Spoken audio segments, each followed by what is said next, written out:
चार आध्यात्मिक नियम क्या है? चार आध्यात्मिक नियम उद्धार के शुभ संदेश को जो यीशु मसीह में विश्वास के द्वारा उपलब्ध है उसको सुनाने का एक तरीका है। यह सुसमाचार में महत्वपूर्ण जानकारियों को चार बिंदुओं में आयोजित करने का एक सरल तरीका है। चार आध्यात्मिक नियमों में सबसे पहला, परमेश्वर आपसे प्रेम करता है और उसके पास आपके जीवन के लिए एक अद्भुत योजना है। यूहन्ना 3:16 हमें बताता है कि क्योंकि परमेश्वर ने जगत से ऐसा प्रेम रखा कि उसने अपना इकलौता पुत्र दे दिया, ताकि जो कोई उस पर विश्वास करे वह नष्ट ना हो परंतु अनंत जीवन पाए। यूहन्ना 10:10 हमें यीशु के आने को कारण देता है। मैं इसलिए आया कि वे अनंत जीवन पाए और बहुतायत से पाए। हमें परमेश्वर के प्रेम से कौन सी बातें रोक रही है, कौन से हमें बहुतायत के जीवन को पाने से रोक रही है? चार आध्यात्मिक नियमों में दूसरा नियम है, मनुष्य पाप के कारण दोषी है इसलिए वो परमेश्वर से अलग है। परिणाम स्वरूप हम अपने जीवन के लिए परमेश्वर की अद्भुत योजना को नहीं समझ सकते हैं। रोमियो 3:23 इस जानकारी की पुष्टि करता है कि इसलिए सबने पाप किया है और परमेश्वर की महिमा से रहित है। रोमियो 6:23 में हमें पाप के परिणाम को बताता है। पाप की मजदूरी मृत्यु है। परमेश्वर ने हमारी रचना उसके साथ सहभागिता रखने के लिए की है, परंतु मनुष्य इस संसार में पाप को लेकर आया, इसलिए वह परमेश्वर से अलग है। हमने उसके साथ संबंध को बिगाड़ लिया है जिसकी परमेश्वर ने हमें से रखने की अपेक्षा की थी। इसका समाधान क्या है? चार आध्यात्मिक नियम में तीसरा, यीशु मसीह हमारे पाप के लिए परमेश्वर की ओर से एकमात्र प्रबंध है। यीशु मसीह के द्वारा हम अपने पापों की क्षमा प्राप्त कर सकते हैं और यीशु मसीह और परमेश्वर के साथ ठीक संबंध पुनः स्थापित कर सकते हैं।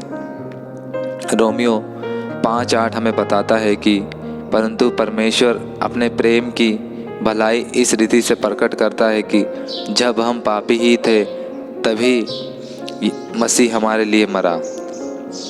कुरिन्थियों 15:3-4 पहला कुरिन्थियों 15:3-4 हमें बचाए जाने के लिए क्या जानने और विश्वास करने की आवश्यकता है उसके बारे में हमें बताता है कि पवित्र शास्त्र के वचन के अनुसार यीशु मसीह हमारे पापों के लिए मर गया और गाड़ा गया और पवित्र शास्त्र के अनुसार तीसरे दिन जीवित हो उठा। यीशु स्वयं यह घोषणा करते हैं कि वही उद्धार के लिए यूहन्ना 14:6 में एकमात्र मार्ग है। मार्ग, सत्य और जीवन मैं ही हूँ। बिना मेरे द्वारा कोई भी पिता के पास नहीं पहुँच सकता। मैं कैसे उद्धार के इस अद्भुत उपहार को प्राप्त कर सकता हूँ? चार आध्यात्मिक नियमों में चौथा नियम है, उद्धार के उपहार को प्राप्त करने के लिए हमें हमारे विश्वास को यीशु मसीह में उसे अपना उद्धारकर्ता माने हुए रखना चाहिए और अपने जीवनों के लिए परमेश्वर की अद्भुत योजना को जानना चाहिए। यह यूहन्ना 1:12 इसे हमारे लिए ऐसे वर्णन करता है कि परंतु जितनों ने उसे ग्रहण किया उसने उन्हें परमेश्वर की संतान होने का गौरव प्रदान किया। प्रेरितों के काम 16:31 स्पष्ट रूप से लिखता है कि प्रभु यीशु मसीह पर विश्वास कर तो तू अपना और तेरा घराना उद्धार पाएगा। हम केवल अनुग्रह से एकमात्र यीशु मसीह में ही विश्वास करने के द्वारा बचाए गए हैं। इफिसियों 2 के 8वें-9वें वचन के द्वारा। यदि हम उद्धारकर्ता के रूप में यीशु मसीह में विश्वास करना चाहते हैं तो निम्नलिखित शब्दों को परमेश्वर से कहे। इन शब्दों के कहने मात्र से ही आपका उद्धार नहीं हो सकता है। केवल यीशु मसीह विश्वास ही है जो आपको पापों से बचा सकता है।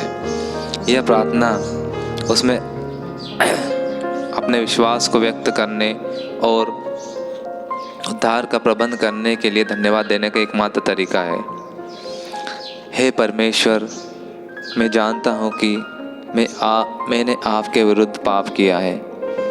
मैं सज़ा का पात्र हूँ, परंतु यीशु मसीह ने उस सज़ा को स्वयं पर ले लिया